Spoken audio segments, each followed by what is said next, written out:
नमस्कार, मैं हूं आपका दोस्त विजय विद्रोही। आप मुझसे जुड़ चुके हैं, इसके लिए आप सबका तहे दिल से शुक्रिया। अगले 8 मिनट 9 मिनट आपसे जुड़े रहने की कोशिश करूंगा। दोस्तों, एक छोटा सा मासूम सा सवाल है। आपकी नजर में महाराष्ट्र में सबसे भ्रष्ट पार्टी कौन सी है? आप कहेंगे कि इतनी सारी पार्टियां हैं। चलिए, आपका काम आसान कर देते हैं। आपके पास दो ही विकल्प हैं। दो ही विकल्पों में से एक विकल्प आपको चुनना है।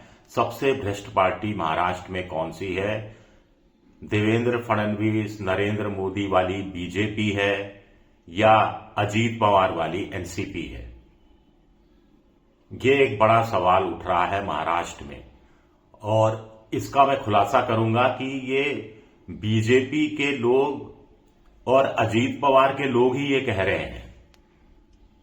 किसने किसको भ्रष्ट राक्षस बताया? किसने कहा कि ये जो पार्टी है इसमें भ्रष्टाचार को लेकर राक्षसी भूख है, राक्षसों जैसी भूख है भ्रष्टाचार को लेकर, यानी सब कुछ समेट जाना चाहती है ये भ्रष्ट पार्टी? किसने कहा? महायुति के ही एक पार्टनर ने दूसरे पार्टनर से कहा, और दूसरे पार्टनर ने पलट कर कहा कि हमारा मुंह मत खुलवाइए, आपका भ्रष्टाचार तो हमारे भ्रष्टाचार से भी बड़ा है। मुंबई में, महाराष्ट्र में जो नगर निगम, नगर पालिका, नगर परिषद के जो चुनाव हो रहे हैं उसमें 69 अनअपोज्ड हुए हैं, निर्विरोध चुने गए हैं पार्षद, जिसमें से 68 महायुति में हैं। और इन 68 में से भी जो निर्विरोध चुने गए 44 बीजेपी के हैं, 22 एकनाथ शिंदे के हैं, 2 अजीत पवार की पार्टी के हैं। तो क्या इससे साबित नहीं होता कि सबसे बड़ी भ्रष्ट पार्टी कौन सी है? और क्या भ्रष्टाचार के आधार पर, जैसा आरोप लग रहा है, विपक्ष आरोप लगा रहा है कि सीटें जीती जा रही हैं, नामांकन प्रतिद्वंदियों के रद्द करवाए गए, जो खड़ा था जिसको लगा कि ये चुनावी जीत में विघन डाल सकता है, उसको करोड़ों रुपए देकर या आगे ठेके देने का लालच देकर उनका नामांकन ही विड्रॉ करा लिया गया। इस तरह के तमाम आरोप लग रहे हैं। लेकिन बड़ा आरोप अजीत पवार ने बीजेपी पर लगाया है। दोनों एक ही पार्टी के हैं, महायुति के हिस्से हैं। उप मुख्यमंत्री अजीत पवार कह रहे हैं कि ये जो मुख्यमंत्री देवेंद्र फडणवीस की पार्टी है ये करप्ट डेमन है, डेमन, भ्रष्ट राक्षस है, और इसमें भ्रष्टाचार को लेकर राक्षसी भूख है बीजेपी में। क्या कह रहे हैं मैं आपको बता देता हूं एग्जैक्ट शब्द में। अजीत पवार कह रहे हैं कि जहां जहां नगर निगम, नगर पालिका, नगर परिषद में बीजेपी सत्ता पर काबिज है, वहां वहां बड़े स्तर पर लार्ज स्केल भ्रष्टाचार हो रहा है। म्युनिसिपल एडमिनिस्ट्रेशन में किसी तरह की कोई पारदर्शिता नहीं है, और राज्य के स्तर पर कोई निगरानी भी नहीं हो रही। यानी इनडायरेक्ट रूप में देवेंद्र फडणवीस ने आंखें मूंद रखी हैं इस भ्रष्टाचार को लेकर, या इस भ्रष्टाचार को लेकर उनको कोई ऐतराज नहीं है माफ कीजिएगा, और हरी झंडी उन्होंने अपनी तरफ से दे रखी है। गैंग बन गए हैं बीजेपी में, गैंग बन गए हैं, लुटेरों के गैंग है, खुली लूट हो रही है, राम नाम की लूट है, लूट सके तो लूट। हमने तय किया है कि इस भ्रष्ट राक्षस को हम डिस्ट्रॉय कर देंगे, नष्ट कर देंगे।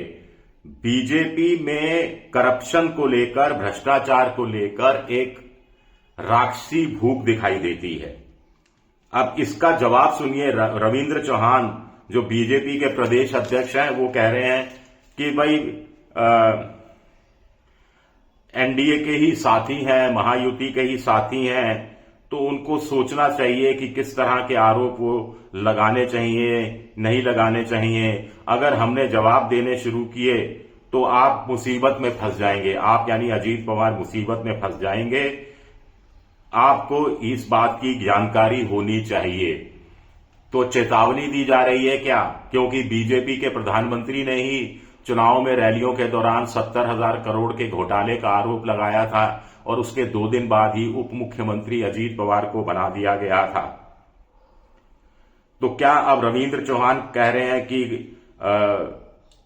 अजीत पवार की पार्टी को गठबंधन का हिस्सा नहीं माना जाएगा? रविंद्र चौहान बीजेपी के प्रदेश अध्यक्ष ने एक इंटरेस्टिंग बात कही है। वो कह रहे हैं कि ही नीड्स टू क्लैरिफाई, ही यानी अजीत पवार को यह स्पष्ट करना चाहिए कि किस पार्टी की वो बात कर रहे हैं।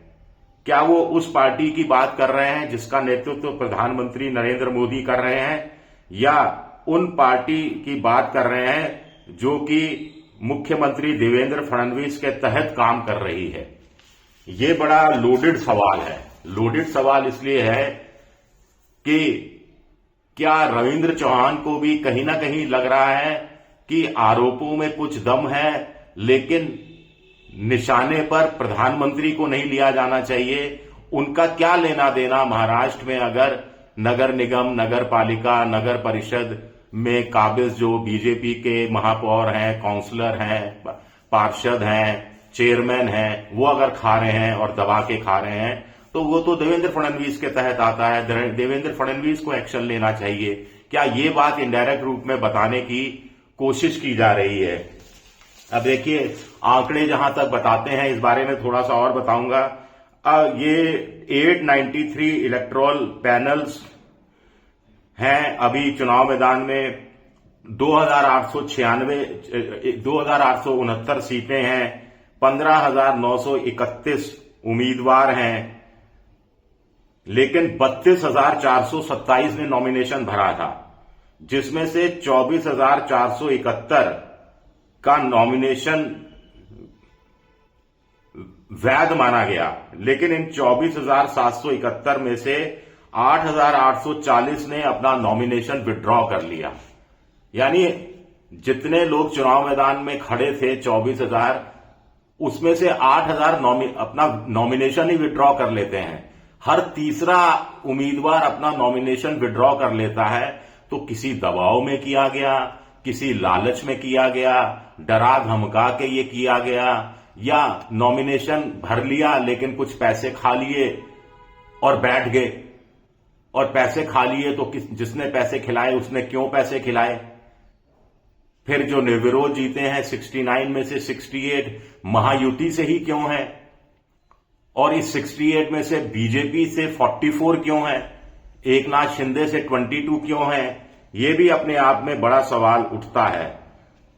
तो चुनाव में भ्रष्टाचार कोई नई बात नहीं है। लोकसभा में, विधानसभाओं में टिकट की बिक्री से लेकर तमाम आरोप लगते रहे हैं।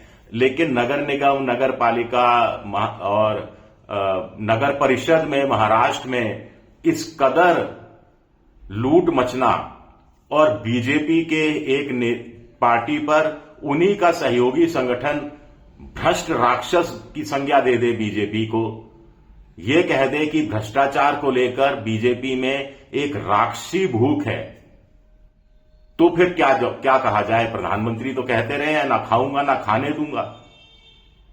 यहां तो लूट मची हुई है, जमकर खाया पिया जा रहा है। अगर अजीत पवार के आरोपों में दम है तो, और अजीत पवार अगर पार्टी के अंदर से साथी गठबंधन अगर आरोप लगा रहा है, तो फिर रायता कितना फैल चुका है आप आसानी से समझ सकते हैं। शुक्रिया, बहुत बहुत शुक्रिया मेरा ये वीडियो देखने के लिए। पसंद आए तो लाइक कीजिए, सब्सक्राइब कीजिए, शेयर कीजिए। आप मेंबरशिप ड्राइव में भी जा सकते हैं। शुक्रिया आपका, बहुत बहुत शुक्रिया।